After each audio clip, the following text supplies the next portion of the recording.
Let's head back to U.S. Cellular Field and welcome in Jim Palmer. And Jim, it's all about the starting pitching. And tonight, Bud Norris was on his game.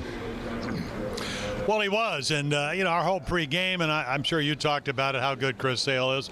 He wasn't bad tonight. Doesn't throw home runs, but he did. Bud Norris, what are you going to do for us? Well, he pitched great. Used his cutter, used his slider, threw a lot of strikes, didn't walk anybody. First time since his first start of the year. Made some great pitches to Oz. It goes on right there. Rode the ball up on the strike zone to Adam Dunn. That was a big strikeout right there. Needed it. So at the end of the day, I mean, it looked like he learned. It's funny if you go back and look at your films, the first 6 innings, and you have to understand it's 1-0 going into the 5th. The Orioles get a run. They get another run to make it 3-0. It's a very close game. 3 runs in modern day, not a whole lot, especially the way the White Sox have scored runs over the weekend. So all of a sudden the ball goes from the corners to the middle. You hit Diaz more comfortable. He's hit, 8 guys this year? And then all of a sudden Ramirez does what he's done. He's been around 300 all year long. Slices a ball in the corner. Didn't make a good pitch to Garcia with 2 strikes, and then a fastball in the middle of the plate, and then Nick Markakis saves the day. So it's one of those games where, as good as he was 1 inch or 2 inches away from that ball getting over Markakis' glove. So it's one of those games where you'll relish how well you pitched, but you'll also go back and reflect that you had 1 inning that could have gone the other way.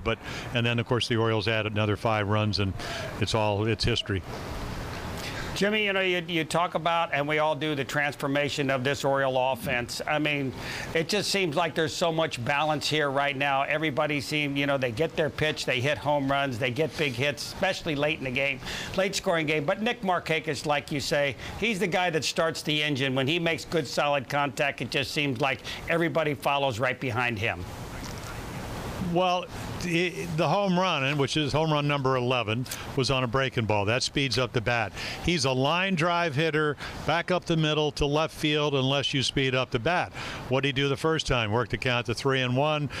Sale, 122 left-handers against him. 1 extra base hit all year long. Hits right back up the middle. Next time Sale made good pitches. He struck out. Next time he got behind him, hit another single up the middle. And then, of course, when the bullpen came in, you make a choice. You want to speed up the bat or you want to throw him fastballs away. If you throw him fastballs away, usually he goes the other way, and that's why he's hitting close to 300. That's why over this 17-game consecutive getting on base, his on-base percentage is almost close to 50%. So he's not the ideal leadoff guy in the sense of Ricky Henderson that hits home runs and also steal bases, but what he's been able to do is get on base for him, and then you get the big guys, the Thunder coming up. In a perfect world, Manny Machado wouldn't have been hurt early, wouldn't be hurt late, he'd hit second.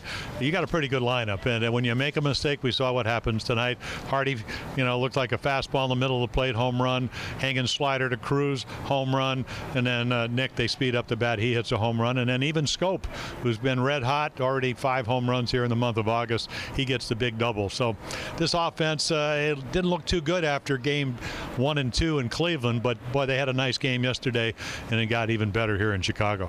All right, Jim, we appreciate the visit. Be careful going back to the hotel. They're putting the tarp on the field behind you. I think some rain is coming. We'll talk to you tomorrow. You got it.